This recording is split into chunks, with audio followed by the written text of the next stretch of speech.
Gil Smith II. Write your book. Write your book, Gil Smith II.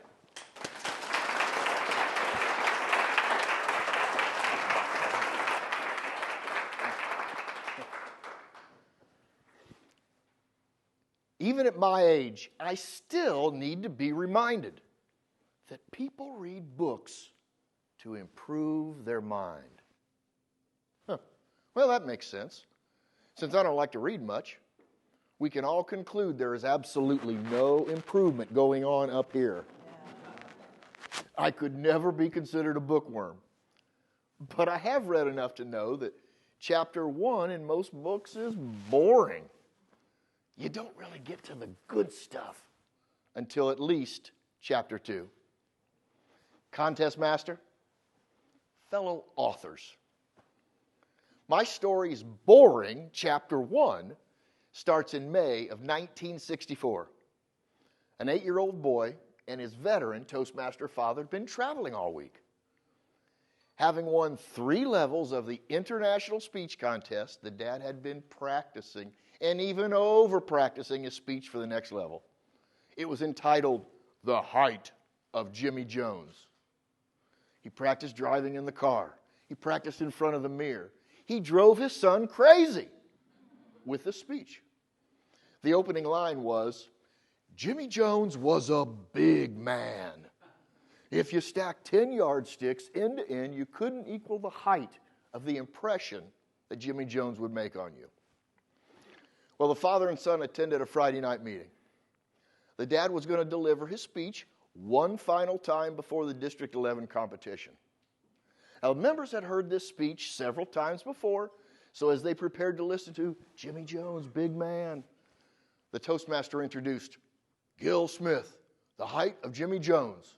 The height of Jimmy Jones, Gil Smith. Before that dad could even stand, the 8-year-old darted to the lectern, and he started in with his own version. Jimmy Jones was a little shrimp.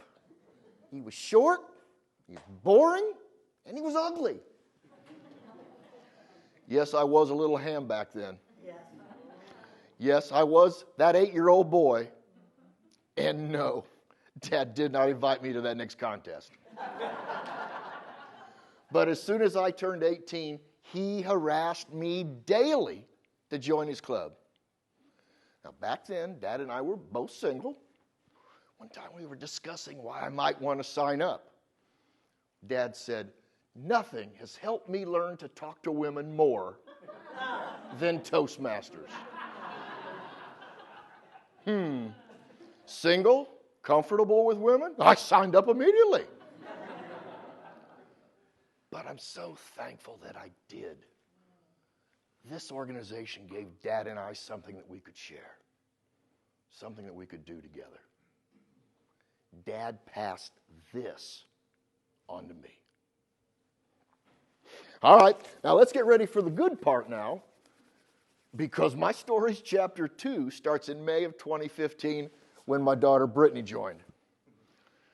I did not give her the same advice Dad gave me. Talking to boys, none of that. Over the years, I've seen thousands of people grow in Toastmasters.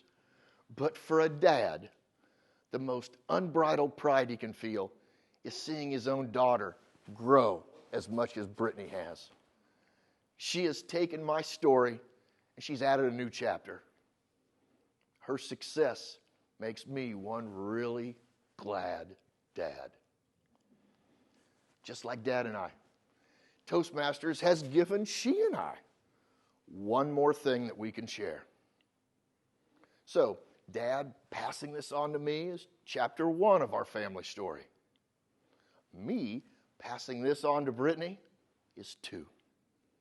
And chapter 2 is a real page turner now. Until now, I've only talked about Toastmasters in our family, but all of our lives are so much more.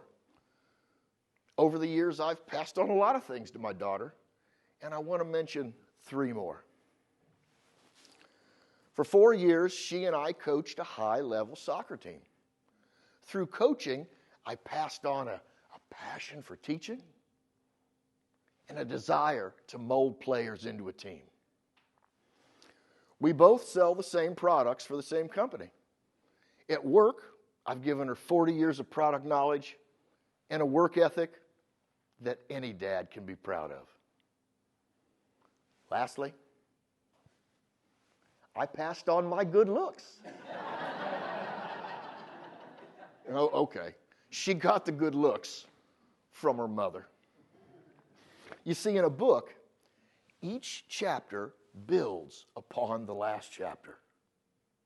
But in exactly the same way, the things that we pass on to our children, they grow from generation to generation.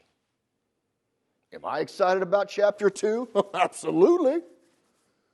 But do you know what I'm even more excited for? Chapter 3. I cannot wait to see what we will all pass on to my grandbabies someday. John C. Maxwell has said that a leader's lasting value is in succession. You are all leaders. What is it that you're passing on to those who will come after you? What is it that you hold dear that you need to share with a loved one?